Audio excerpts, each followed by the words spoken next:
When you talk about biohacking for your health, it's very related to fertility. Every single doctor I speak to, they literally just said to me, like, every day matters at your age. I had bald patches on my head, I had skin full of acne, and I was being told that this, you're in your 30s, so this is it. What are the things that truly are these things that you shouldn't just accept? If your gut is off, there's no amount of motivation that you can go through. 80% of serotonin is made in the gut. It's almost like putting the oxygen mask on yourself first. What should we be looking for if we're not thriving in our everyday? For biohackers, like, what's your inflammation levels? How regular is your period? Are you fertile? These are the markers for us. That's what makes us women very good biohackers, because we're very good at knowing that something is off.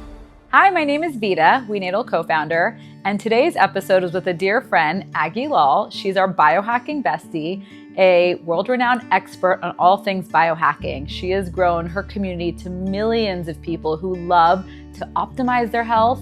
And in this episode, we focus specifically on her fertility journey with her husband, Jacob, and all the natural ways and biohacking tricks she's learned along the way. Can't wait for you to learn some of these biohacking tips for your health.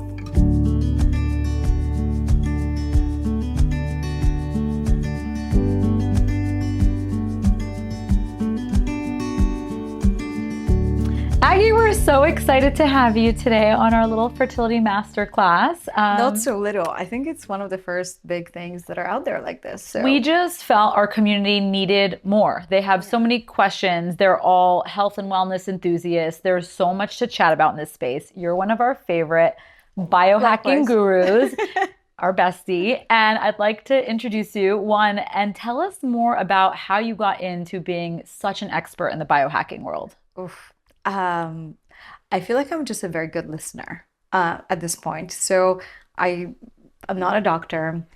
I'm a nutritionist coach and struggle with health for quite some time. And I didn't take no for an answer. And over time, every time I would go to a doctor, their first response was obviously to give me medication. And I was like, this just doesn't make me feel good. What is my other solution? So if you look at my photos from about 7 years ago, I had bald patches on my head. I had skin full of acne. I had big sudden weight gain. And I was being told that this, you're in your 30s, so this is it. You just gain weight. And things didn't really make sense for me. Yeah. So I decided to discover biohacking and explore, and it was really exciting. But at that time, 7 years ago, there weren't that many men in this. At that time, 7 years ago, there weren't that many women in the space. Mm-hmm. So I did everything that the men did. Long fasting every single day, and everything hardcore, cold plunges, working out every day. And then I realized that, what if it's different for us women? Because I feel different every single day depending on my cycle. So started digging deeper and kind of discover how to biohack according to my cycle. And that was the beginning. And then since then, I've worked with, apart from my immediate following, but just I had over 50,000 women in my community in courses. And so I get to see their transformation. So I think that makes me feel like, oh, wow, what a privilege to see the transformation, not only for me, but so many women, and how different each one of us is. So we have a doctor on staff that helps us support women in their journey. And that's what we've been doing. What an amazing impact you've made on their health, their well-being, their confidence. I feel so connected to your story, because Ronit and I were given the same answers when we had miscarriages. Just keep trying. You're lucky you even got pregnant. You're old. This is normal. This is common. And what you quickly learn in this world is, just because it's common doesn't mean it's optimal. Doesn't mean you're thriving. And I'm so proud of you for taking matters into your own hand. And so really learning everything you needed to do, not only for yourself, but now all the women behind you that you're supporting. And so what are all the areas or the symptoms that other women can look for and not be dismissed? What are the things that truly are these things that you shouldn't just accept, or maybe go straight to medicine? And I want to share a disclaimer. We're really happy. You and I were just talking about, we're very happy with modern medicine and technologies, and there's so much that it can help us. However, there's probably a lot we can do that's not just medicine. So maybe you can speak a little bit to what should we be looking for if we're not thriving in our everyday health? Oh, for sure. And I think this is immediately anything that every time you say that you like natural solutions first, people are like, oh my God, she's Yeah. anti-vax or whatever. I'm like, Yeah. yo, I feel No. like there's a scale.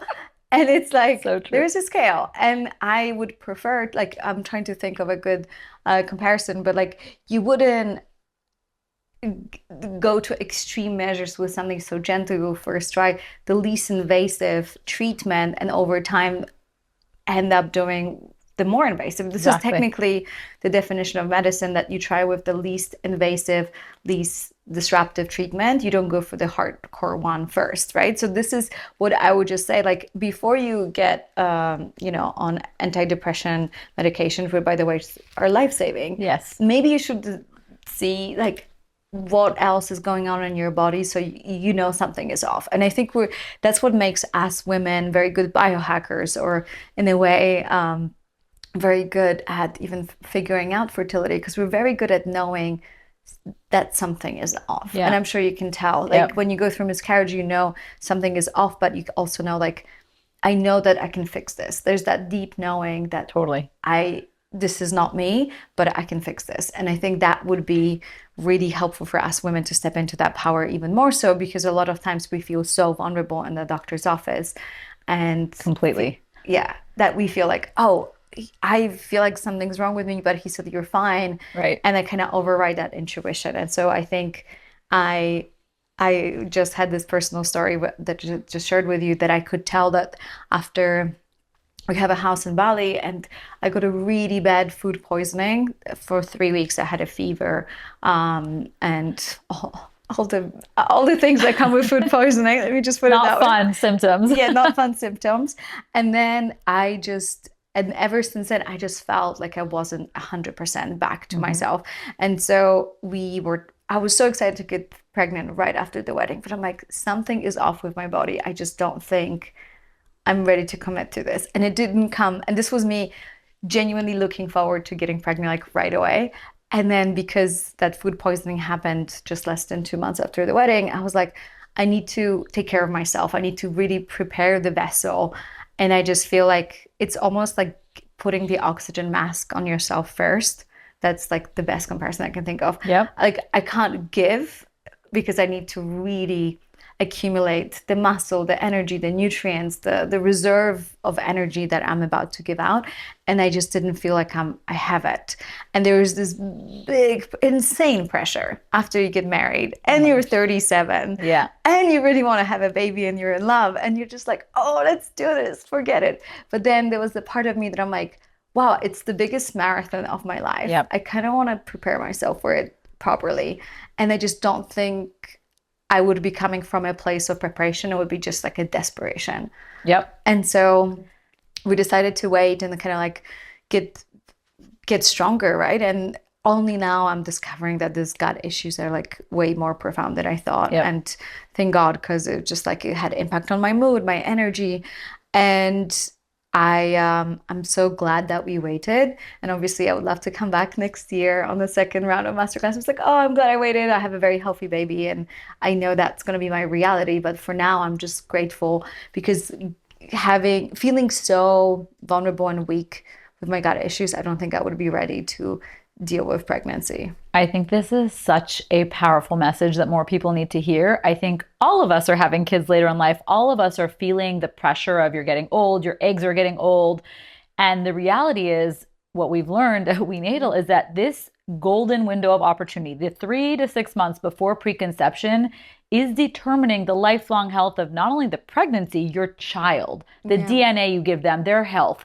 And so a lot of us want to sprint. A lot of us want to like get pregnant yesterday because we Mm, feel the ticking time bomb. But the reality is, if you take a step back and you're doing exactly that, mm, the setting the foundation, I know you and Jacob are doing everything you can to prepare your bodies. That is the foundation for your baby's lifelong health. And this trimester zero, we call it, this important yeah. time frame is huge. And I think so many women and men need to hear this message. It's okay to wait. It's okay to like And prep I your think you're the bodies. only people that in the space that I have found that had that like just relaxed, like kind of just feels like it's genuinely like an athlete, when Yeah. they can like start too early, like Yep. false start, and like that what it feels like, that then you just kind of disqualified by going too quickly because you're so Totally. nervous. And I think it's a little bit like that, that you were the first person to say that, because every single doctor I speak to, they said like, you're on a ticking bomb. Mhm. And they literally just said to me like 2 weeks ago, I was like, every day matters at your age. And listen, I will say there's some truth to our age playing a part, but it's one part of the equation. It's not the full equation. And what we've learned at any age is that we can improve our egg quality. Men have this unique ability to support us, and they're regenerating sperm every second, every day, every 3 months. They're completely making a new batch of sperm. And so there's a lot that goes into it more than our age. And how we treat our body from the years leading up makes a difference. And Yeah. we're learning so much more about this. And also, the mind part, the stress Yeah. part, the hormone. I mean, there's just so much. And so when you talk about biohacking for your health, it's very related to fertility. Do you want to Mhm. talk about the connection? I feel like a lot of Yeah, people yeah. separate fertility from your health, but Yeah, and so I think that's the biggest difference in biohacking. I feel like what people often ask me, what's the difference between fitness and biohacking, isn't the same. And I think in fitness and like just traditional, or the trainers I see online, and not everyone, because there's some amazing fitness trainers, just a disclaimer, because I always feel like there's always that one fitness trainer who's like, I already knew all this. But a lot of times they're like calories in, calories out. yeah. You can have the Snickers bar, because it fits your macros, and lift your shirt, you have a six pack, then you're healthy. Hmm. And like for biohackers, like what's your inflammation levels? How regular is your period? Do you have anxiety? How like how are you reversing your biological age? Are you fertile? Hmm. Are you energized? Like these are the markers for us that are an indicator of like whether your diet's good for you or not. And if you are struggling, and if you don't have to have a six pack. A lot of biohackers don't have a six pack because we also like the balance and lack of stress. But if your diet is stressing you out, or it makes you quit on life, I would quit the diet, not your Hmm. life. And I think it's just like, we are here Very for the long powerful. run. I am yet to see someone who has quit biohacking. I consider you guys biohacker. Yeah. And I feel like no one has ever quit it, because it's just so realistic that there is no way for you to just like, oh, screw it. Maybe you can Yeah. fall off Why the would you? wagon if you travel every Totally. now and then, but like it's just so much more realistic than counting macros and meal prepping for a week and doing the same meal every day. And I was like, oh my God, it just sounds miserable. I feel like I want to, like, even like as a woman to woman, like I want a beautiful life. Yeah. Like you have such a beautiful house, we're at your home, Thanks. and it's beautiful. Like it's like, I think there's a part of me that just wants to live a beautiful life, and counting calories with It's a not fun. scale and like meal prepping and eating the same thing every day just isn't like beautiful to No. me. I think you nailed it. First of all, anything that gives you more stress in this ever increasingly stressful Yeah. world. I mean, I am someone who is highly anxious, highly Yeah. stressed, been in corporate for 20 years, and anything that adds more stress to your plate, I would say kick it immediately. I think you want to adopt things that actually make you feel better, which is why Yeah. people don't quit biohacking. If you make small changes, those end up being macro changes over time. Yeah. And so any little changes you do, and we always say at WeNatal, like it can be overwhelming if you want to start. We talk about a lot of environmental stuff, home toxins, beauty toxins, but every time you run out of one thing in your house, whether it's the Windex or your lipstick, Mm. look for a cleaner Yeah. option.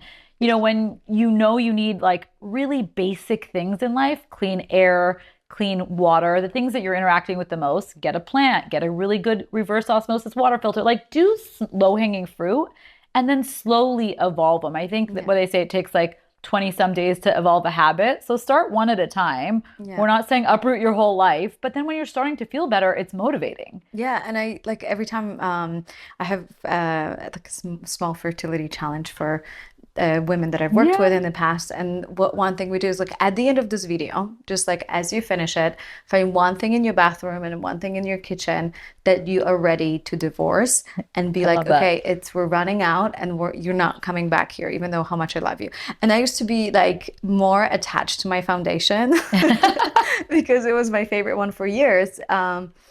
by the way, Armani Luminous Silk, it scores so low on the Yuka app. I Yeah. was like, Once you start educating yourself, it's quite you're scary, like, actually. and I was like, okay, well, I guess I still look pretty good. It is possible to find a healthy foundation. This one's Kosa.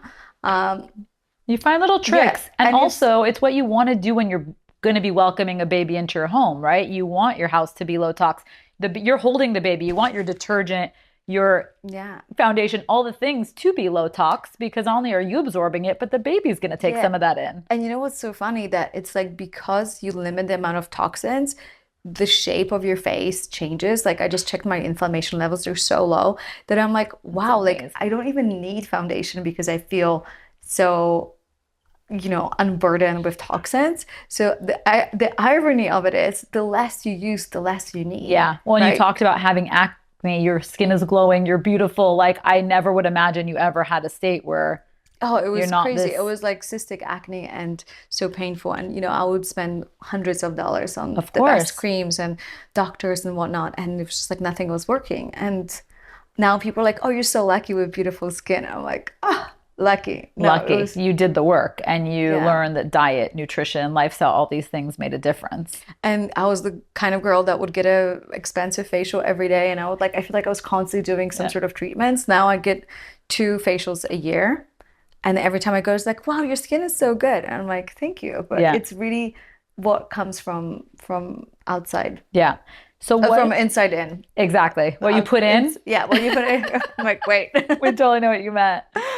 And so speaking of like your fertility course and lifestyle changes, what are some easy things that our community can learn from you? Like what are easy lifestyle changes that you think they should adopt when trying to conceive or even pregnant or having kids?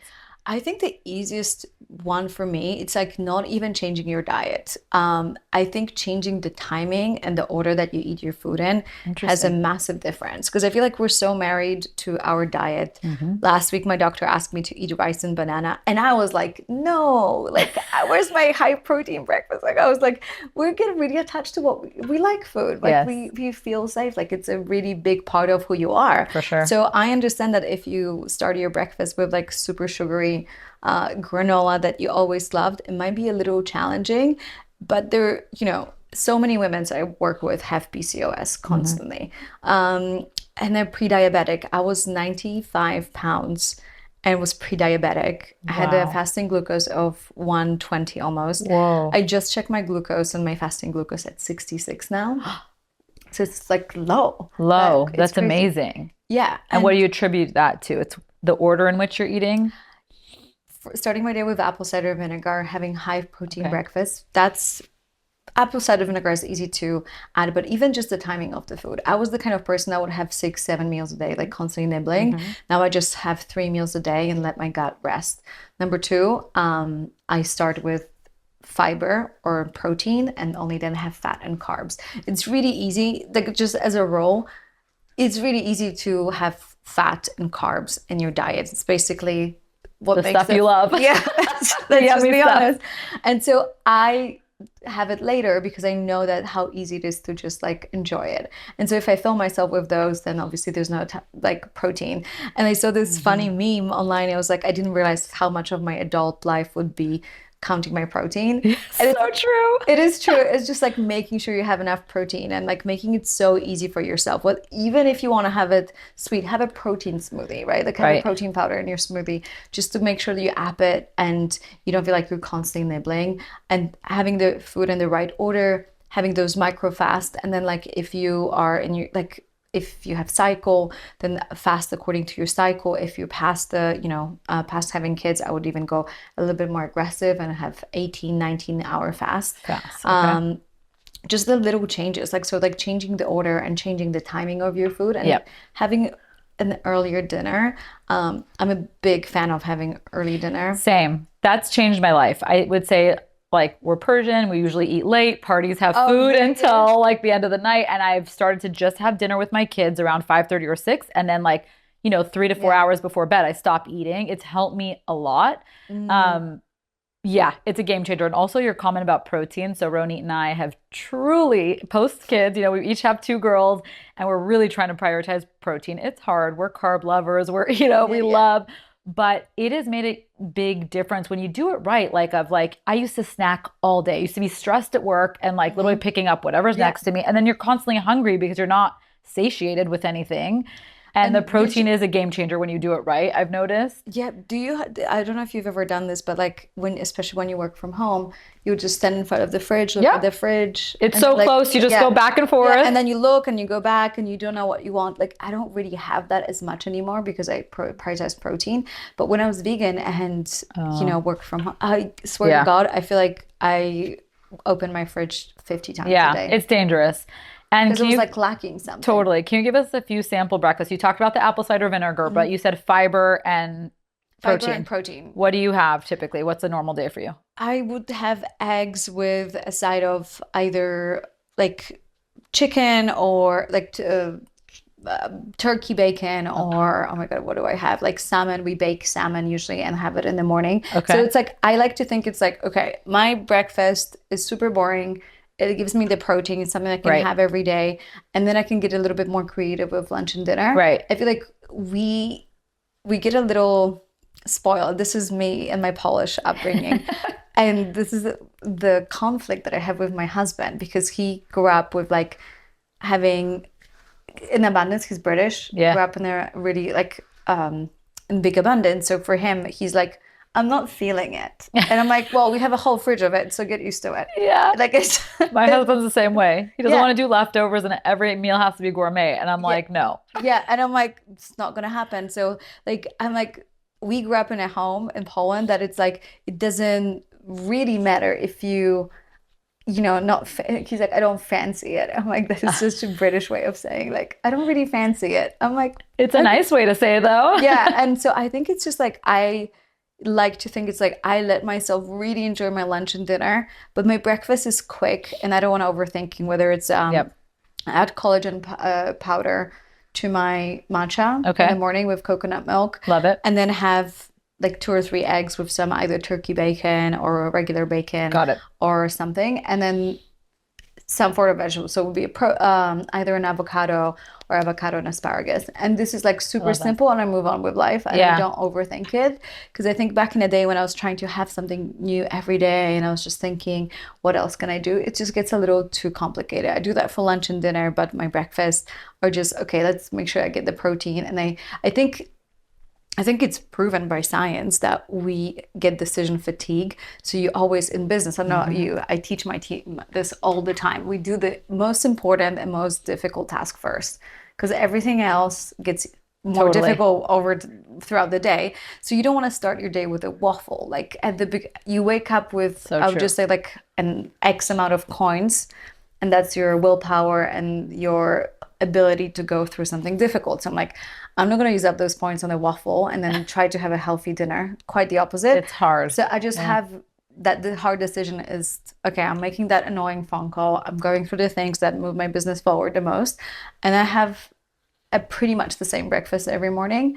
And then I get to have like fun for the Yeah, rest of the I day. love that. Decision fatigue is a real thing. We have to Yeah. do too much. And I love that. I think starting your day, it really sets the tone. I've noticed too. If I start with something on the go or like anything that's a little too sweet or whatever, you're constantly striving for more snacks, more food just to be satiated and your day kind Yeah. of goes downhill. Yeah.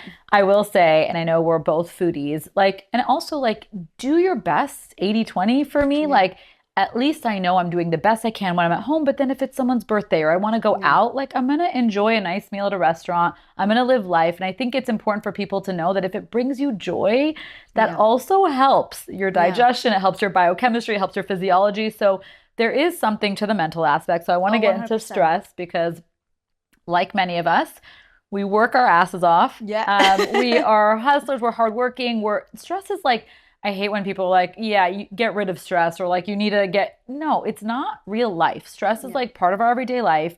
We do need to find ways to combat stress or do things that work for us. So what are your thoughts Mhm. on, well, I would also say like stress and like things that we can do or advice you can give us when we are feeling overwhelmed, when we are stressed, which is like for me almost every day. What are Yeah. the tips that you do to calm your nervous system down? I mean, I work with a great coach, and I think a lot of I have been able to undo some of the triggers because I think they're Hmm. like very helpful. Like if you over time realize I'm like, oh, I'm literally reliving the same scenario just with a different story. Hmm. And like, working with a coach slash therapist does that to you when they're like, it's the same situation that you Yep. had with this person in this way. It's just like the characters change, but you're Yep. going through the same thing. Something's trying to heal. So that's helpful because you realize that, it's really stressful for me and disempowering to think that life is happening to me. Yes. I believe that life is happening through me Yeah. and it's a reflection of my mind. So if I can take care of my mindset, then you know, the universe will reflect it back to me. And so that has been Agreed. really, really helpful that like the moment I step into victim mentality of like, things are happening to me, like, this and that, I'm like, okay, you're doing it again, Aggie. You're not doing it anymore. This is stressing you out. So I just catch myself. I do it all the time, Yeah. on daily basis. But that, I think interestingly enough, knowing my gut issues in the past and knowing I was like so deeply depressed in 2019 that I was like, oh my God, I need to like get on some sort of help because I wasn't able to manage getting up in the morning myself. And then by healing my body, I got rid of all the anxiety and all Mm. the stress that it makes me realize that about like, wow, it's so much more connected than that. And I think a lot of people I was reading a motivational book the other day, and the woman's like, it's so easy to think good thoughts. And I'm like, Mhm. someone's never been depressed, Yeah. clearly, because it is, I think your mind is extremely powerful, but I do think that if your biology is off, if your gut is off, there's Mhm. no amount of motivation that you can go through because you're fighting your chemistry. Correct. So I would just say, like, if you feel like you're overwhelmed, stress, and this was what has been happening to me recently, and I could tell him like, something is off, and I know this is not my mental attitude or lack of motivation. I had gut issues, and we know that there is the brain and gut axis, and how what we eat and how healthy our gut of microbiome will reflect on our mood. And I think 80% of serotonin is made in the gut, right? So how good you feel about yourself is literally made by what you eat and how healthy your gut is. So if you're really, really struggling and constantly anxious, constantly stressed, I'd be like, okay, like let's check the biology Mhm. and the chemistry of my body. Then I would be like, am I repeating the same pattern, and am I being given an opportunity to heal that? Yeah. And then you can just do more somatic things like I want to go for a walk, which is Yeah. amazing for dopamine, moving body, having a dance party with your kids Mm. or husband or dog, but like just moving and just like get shaking it Yeah. off. Versus I feel like meditation is great, but I feel like it's like sitting and mulling over sometimes isn't Correct. helpful, that I prefer to like snap out of it. Same. Yeah. And meditation when I'm that stressed doesn't work for me because I can't shut off my Yeah. brain. So the walk or getting in like a quick walk, or what I love what you said is like so often our medical system separates, right? The mental Mm-hmm. health from the gut health. It's all connected. Mm-hmm. And people need to know that like if you feel off, doing small steps, looking deeper than maybe just your labs, going deeper to find the root cause is going to help. And just Yeah. from a fertility standpoint, what we've learned at WeNatal is that, when your body is in fight or flight mode every day, which if you go back to our ancestors, that was like made for our body's response to being chased by a bear or being like literally like evolutionary scenarios that were fight or Yeah. flight. When we experience that every day in our corporate world or stress or anxiety, it's harder for your body to prioritize conception. Mm-hmm. So, like, you have to find the things that work for you. Just because my friend tells me meditation works for her doesn't mean it'll work for you, but find the small biohacking things that help you, like, deal Yeah. with your stress in an everyday scenario. And it could just be minutes a day, it could be getting up and moving. But I Mm-hmm. do think the perspective shift for me was a game changer. I think I Yeah. always was a little bit like in my earlier days, woe is me. Why is this happening to me? Why is Mm-hmm. this person in my life? Like all Yeah. these like really negative self-talk. And then practicing a little bit of gratitude, shifting my perspective actually like changed what was my everyday scenarios. Yeah, I love the question that I picked up from your cousin David, which is like, why is it in my movie? Right? Like, Yes, what do I need to learn? And I feel like totally. the universe gets this amazing gift and ability to present you with the same situation over and over until you get the message. And Exactly. if you refuse to get the message, it's gonna come You're going to back. suffer. You're going to have to keep being Yeah, tested until you yeah, figure it out. I yeah, love what you said. It's like the issue is like the same no matter who it comes through yeah. until you kind of work on yourself. And Hmm. that's also really powerful. And at WeNatal, for that very reason, we created a gratitude journal because we wanted to empower couples with like just simple 3 minutes a day of like gratitude, also questions to do with your partner, simple things that we wish we had when we were trying to Yeah, conceive. And the world was truly just like kind of talking at us versus us feeling empowered. And we yeah, didn't see a lot of optimism in our journeys. And that's why it was important for us yeah. to create a brand with a ton of optimism.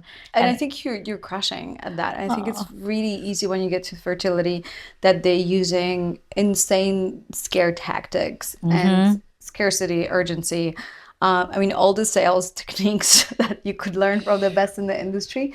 And I get it, but I went to a fertility clinic I was 30 or 31. And it was like, there's nothing you can do. It's a ticking bomb. The best time to freeze your egg was yesterday. Yep. Like, if you don't drop everything and just go through this super invasive process right now, you're doomed. And it's like, it just didn't seem right to me. And I think, of course, freezing eggs is such a great, we just had this Amazing tool. conversation. Yes. Highly recommend watching the movie Joy on Netflix. When just the fact that we have that option, it's like the most incredible blessing that you can even go through that. Totally.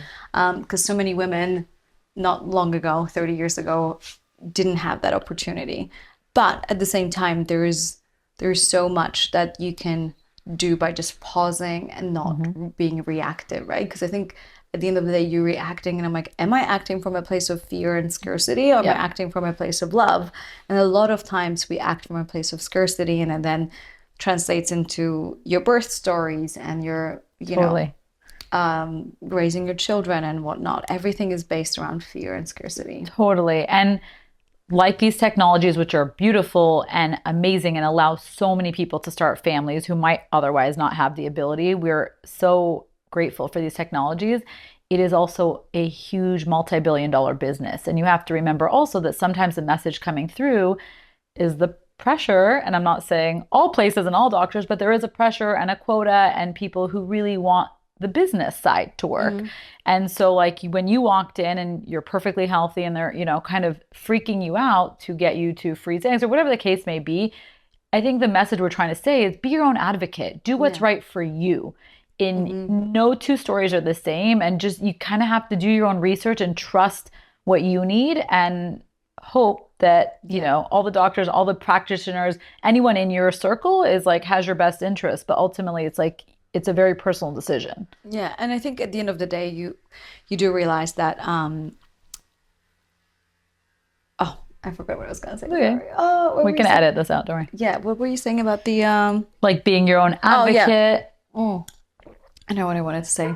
That at the end of the day, if you went to a fertility clinic and they said like, hey, like you can improve your diet and you can improve these things and would love to have you whenever you're ready, I think I would then perhaps freeze my eggs. But because they just were relying on scaring me, I just don't trust Yeah. their approach. Does that Yeah. make sense? Because I'm Yeah. not against it. I was just like, I don't like how you disempowering me. Correct. And that's an important message for people to hear. And like any finding a therapist, finding an OBGYN, it's so important to find one that matches your vibe, meets your needs, Mm, is aligned with your approach. And so everyone should feel empowered to find the right community village for them yeah, because there's a lot of differing views and you have to find someone that matches your views. yeah, yeah, 100%. We're so excited for you and Jacob. We Thank are you. here by your side. I know you're taking WeNatal. We know you Yeah. guys are truly setting the foundation for the lifelong Mhm. health of your babies. Is there any other guidance you want to give for anyone else who's aspiring to maybe include some more biohacking or tips and they Ah, if they're in the same place as you right now with just yeah. starting their families? I think it's like like in general, like a lot of us get interested in fertility or biohacking or even health when we get like some negative results, right? Because we just feel like prevention is super boring and like it's like what are these women talking about? Like this is not fun. So I feel like if you're watching this and I think at the end of the day it's like it's so much better to prevent. Like prevention is the best cure, as Yeah, they say. agreed. And so that would be my only thing. Like if you're watching this with your partner to get interested in their world, and I think it really speaks highly of men that get involved in the journey, regardless which side is fertile or not fertile, because I think it's a team sport Exactly. and it's just so much more fun. And I think you have chosen yourself for a reason, and this is exactly happening as it's meant to be happening for both of you to become the best version of yourself. So kind of just like instead of blaming or feeling this is your thing and not my thing, I think that's just the fertility can bring you so much closer or so much far apart. I think Agreed. it's very confronting. Agreed. That's so beautiful. And you guys, we can't wait to have you back in a year Yes, to I hope hear so. Yes. the success stories. And now that people are so inspired by you, where can they learn more about you? Yeah, you can find me on Instagram at Aggie. So it's literally just my first name, Aggie, or yeah, Biohacking Bestie as well, which is my brand. We love that. I Thank love you you guys, for and I being highly, here. yeah, and I love everything that you're doing, and I love your product. I use your product in case it wasn't clear, and I just think it's so beautiful that you guys are doing it for your community. We're so grateful for you. Thank you, Thank Aggie. you. Thank you.